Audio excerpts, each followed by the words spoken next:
My name is Dr. Anthony Levatino. I'm a practicing obstetrician gynecologist, and I've performed over 1,200 abortions. Today I'm going to describe a second trimester surgical abortion called dilatation and evacuation, or D&E.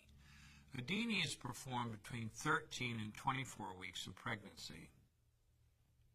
After administering anesthesia, the abortionist uses a weighted speculum, like this one, that opens the vagina widely.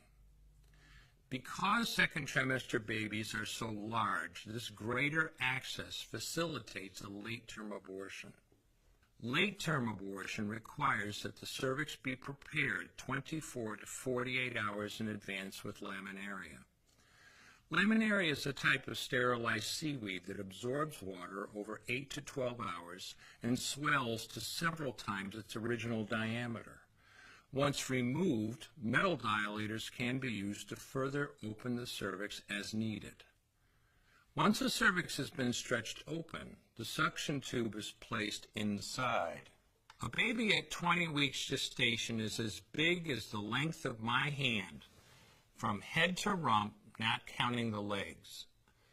The suction machine is turned on, and pale yellow amniotic fluid surrounding the baby is suctioned out through the catheters. With babies this big, they don't fit through catheters this size. The baby's bones and skull are too strong to be torn apart by suction alone.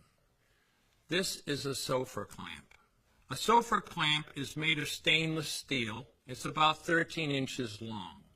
The business end is about 2.5 inches long and 1/2 inch wide, and there are rows of sharp teeth.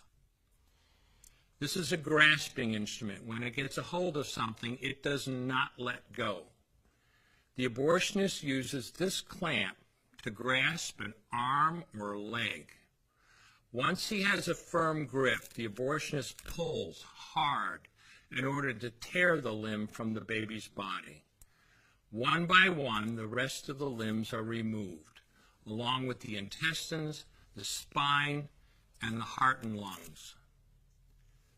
Usually the most difficult part of the procedure is extracting the baby's head, which is about the size of a large plum at 20 weeks.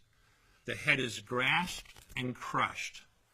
The abortionist knows he has crushed the skull when a white substance comes out of the cervix.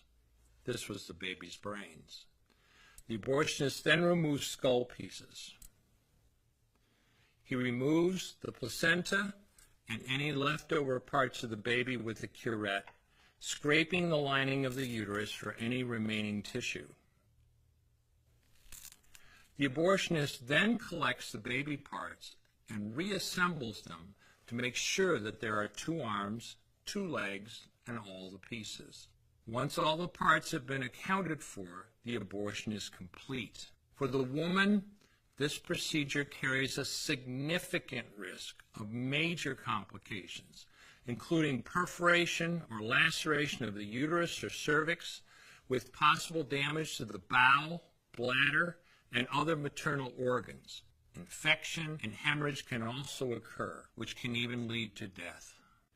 Future pregnancies are also at greater risk for loss or premature delivery due to abortion-related trauma and injury to the cervix. As I mentioned at the beginning, I'm Dr. Anthony Levatino, and in the early part of my career as an OBGYN, I performed over 1,200 abortions. One day, after completing one of those abortions, I looked at the remains of a preborn child whose life I had ended, and all I could see was someone's son or daughter. I came to realize that killing a baby at any stage of pregnancy for any reason is wrong. I want you to know today, no matter where you're at or what you've done, you can change. Make a decision today to protect the preborn. Thank you for your time.